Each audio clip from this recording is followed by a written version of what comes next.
Sean bienvenidos, mi nombre es Felipe Esperanza Molina, soy estudiante de la licenciatura en Enseñanza de la Matemática de la Universidad de El Salvador.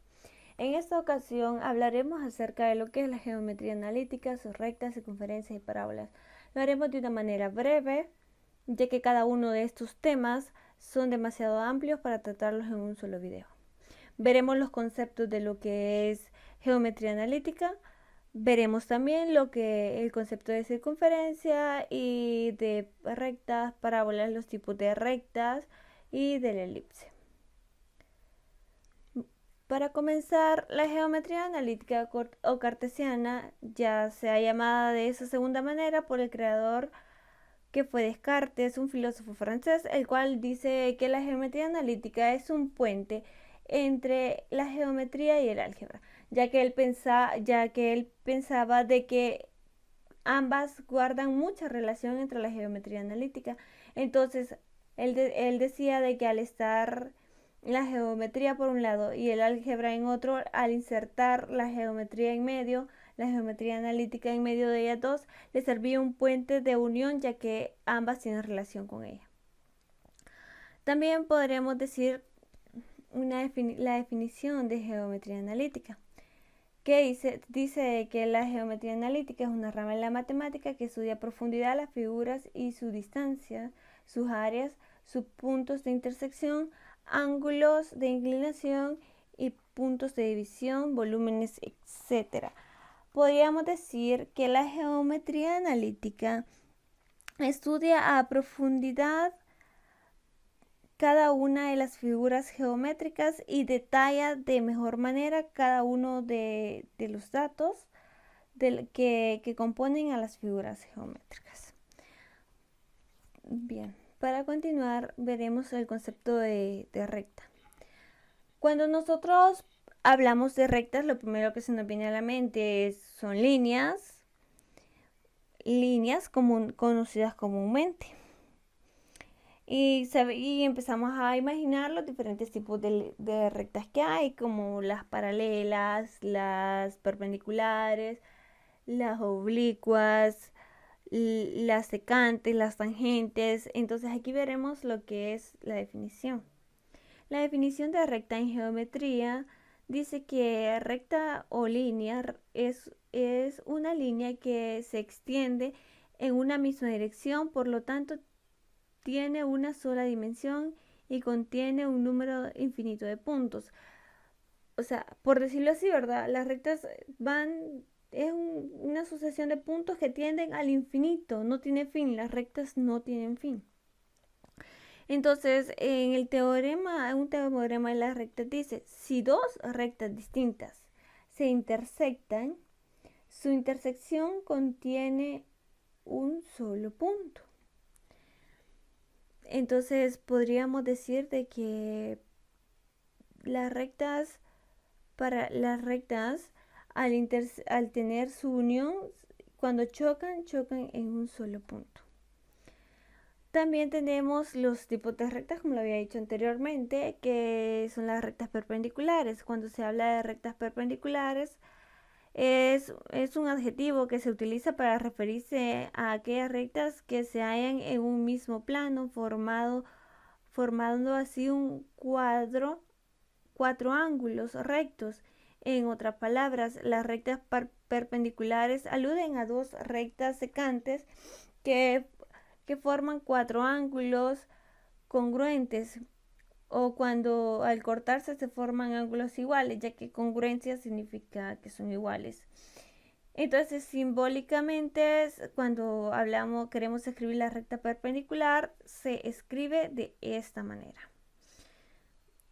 Cuando la recta 1 es perpendicular a la recta 2, tiende a la dimensión de 1 por m es igual a menos 1. Igual se nos brinda la recta de la pendiente. Para continuar, tenemos la definición de la recta secante o rectas. Son aquellas rectas que se cortan en una circunferencia en dos puntos determinados, y conforme a estos puntos de corte se acercan a la recta que va aproximándose al punto y al solo existir un punto que toca la circunferencia se denomina tangente. Y tenemos por último las rectas paralelas. Son aquellas líneas que se mantienen en cierta distancia entre sí y a pesar de su prolongación y su trayectoria hasta el infinito nunca se van a encontrar. O sea, entre ellas jamás va a haber un punto de intersección. Van a ir a la par, pueden ir hasta el infinito, pero jamás se van a tocar. Entonces, igual, por decirlo así, se escribe de la siguiente manera. Ese símbolo significa paralela. Y entonces, si una recta es paralela a otra recta y tiende a M1, eso sería igual a M2. Y se nos presenta un ejercicio a realizar para encontrar la ecuación de la recta de un punto. De igual manera, a continuación les presento lo que son algunos ejemplos de lo que son las rectas. Cuando hablamos de paralelas nos referimos a este tipo de rectas que van hacia el infinito. Tienden al infinito y por más tiempo que se prolonguen, jamás van a juntarse. Y cuando se habla del teorema que dice que cuando dos rectas se intersectan y llegan a un solo punto, nos referimos a este punto. Igual, estos también serían rectas perpendiculares, ya que ambas forman ángulos de 90 grados y se cortan en el punto y forman 4 ángulos de 90 grados porque son rectas perpendiculares. Como decíamos, lo podemos observar, podemos ángulo para ver si de verdad mide 90 grados. Y cabal, aquí lo podemos observar. Se lo voy a aproximar para que lo puedan ver. Aquí se nos dice que es un ángulo de 90 grados. Y como nos decía el teorema de que sus ángulos iban a ser congruentes, eso quiere decir de que este también mide 90 grados. Este también mide 90 grados y este también mide 90 grados. Cuando hablábamos de rectas secantes y rectas tangentes, también nos referíamos a esto. Esta es la tangente de la circunferencia. Ya que decíamos de que la recta tangente es la que pasa por la circunferencia o por un triángulo y toca un punto, que sería este punto, el que toca. Entonces estos serían los ejemplos acerca de las rectas y los tipos de recta que vimos. Y hablemos de circunferencia. La definición de circunferencia. Se define como circunferencia al lugar geométrico de dos puntos del plano que equidistan de un punto fijo llamado centro, es decir, del PC igual a R. En un lugar geométrico, en un punto que se mueve en un plano de tal manera que se conserva siempre una distancia constante de un punto fijo de ese plano, el punto llamado centro de la circunferencia y de la distancia constante se llama radio. El radio es esto que observamos aquí. Y sabemos que toda la circunferencia es igual a 360. Igual el teorema de la circunferencia nos dice que la distancia entre dos puntos, sea x x1 y y1 y x2 y y2 viene dado por distancia igual a x2 menos x1 elevado al cuadrado más y2 menos y1 elevado al cuadrado. Entonces tenemos la distancia entre los puntos K, H y XY es igual al radio. Y entonces sustituimos las variables, ¿ven? Y todo eso dice que la suma de esto va a ser igual al valor del radio. Elevando al cuadrado obtenemos la ecuación canónica de la circunferencia.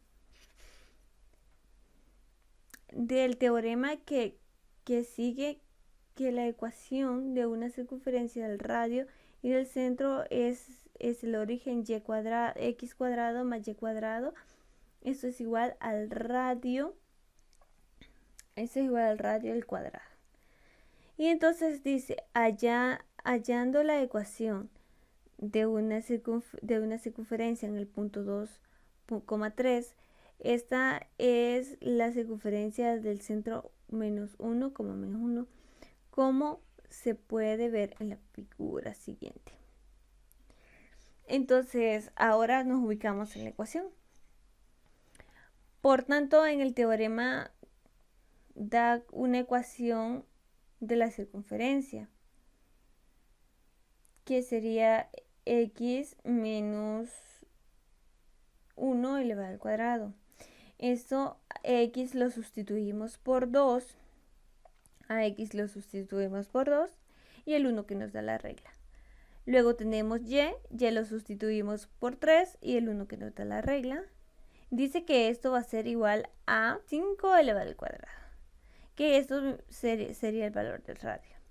Al hacer la ecuación multiplicamos los signos y menos por menos nos da más.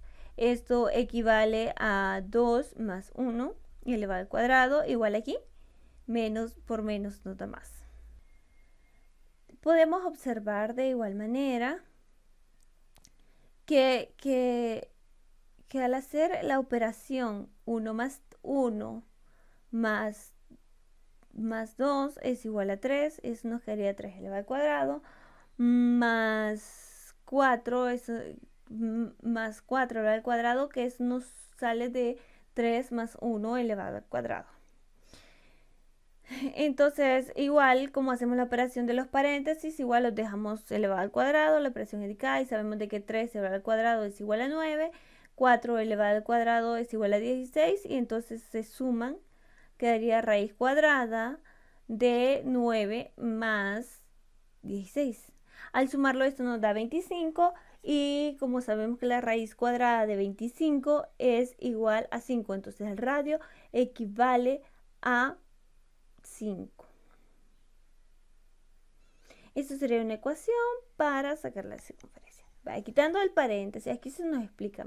Quitando el paréntesis de la ecuación canónica anterior, obtenemos que x más 1 más 2, que en este caso estaba sustituido por 2, y y estaba sustituido por 4, y nos da 25,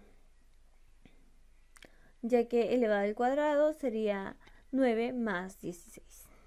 Plantea un ejercicio a continuación para realizarlo. Cuando hablamos de hablando de parábolas,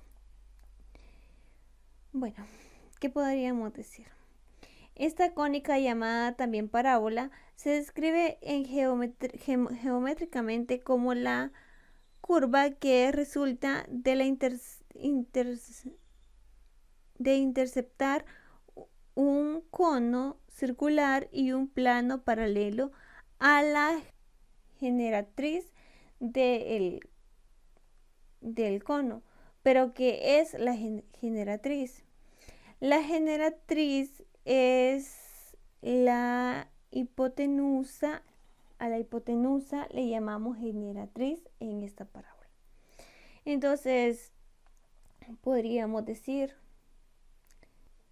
la parábola es un lugar geométrico de todos los puntos de un plano que participan de la propiedad de equidistar de un punto fijo llamado foco y de una recta fija que no pasa de un punto llamado directriz. La definición de foco: el foco es una curva o de una superficie, es un punto singular, por lo general no perteneciente a ella, respecto del cual se mantienen constantes determinadas distintas relaciones con todos los puntos de la misma. La directriz es aquella línea o superficie o volumen que determinan las condiciones de generación de otra línea en la superficie o volumen que se llama generatriz. Si la directriz es una recta y la generatriz es otra línea recta que gira en torno a ella, conformará una superficie cónica y cilíndrica, como lo podemos ver en la figura. Y tenemos por último el elipse. La definición de elipse es un lugar geométrico de todos los puntos del plano tales que la suma de las distancias a otros puntos fijos llamados focos es constante. Elementos de una elipse de algunas propiedades matemáticas: el semieje mayor del segmento CA de la figura y el semimenor del segmento CB de la figura. Mide la mitad del eje mayor y menor respectivamente. Nos brinda un ejercicio a realizar y pues dice que el elipse está corrida, no está centrada en el eje 0,0, donde está el centro del elipse, el punto medio de los dos focos, pero podemos construir un sistema de ejes XY. Recordemos que C es una distancia de un foco al centro, así que C es igual a 2, y conocemos además que la excentricidad de es 0.4, eso es igual a E igual a C sobre 2 sobre A. Entonces despejamos la expresión A, despejando A, y vemos de que A es igual a C sobre E, esto es igual a 2 sobre 0,4, esto es igual a 5. Si A es igual si 5 es igual a elevado al cuadrado, entonces el valor que tenemos es 25. Calculamos ahora B, hacemos el mismo procedimiento y sabemos de que si B es elevado al cuadrado, eso sería igual a 25 menos 4 y esto es igual a 21. Entonces si B vale 21, entonces obtenemos la raíz cuadrada de 21. Ahora volvemos al sistema original que se nos daba en un inicio, que es y menos 1 elevado al cuadrado igual a 25 sobre 25 más x menos 1 elevado al cuadrado por 21. Esto es igual a 1 y ahí tenemos el valor de B. De igual manera se nos presenta una tabla con el centro del foco y los sistemas donde y', x', y obtenemos los centros, los puntos centros, los puntos en donde se encuentra el foco y los vértices. Bueno, y terminamos. Esto sería todo por hoy. Espero que les haya gustado y pues esto es todo.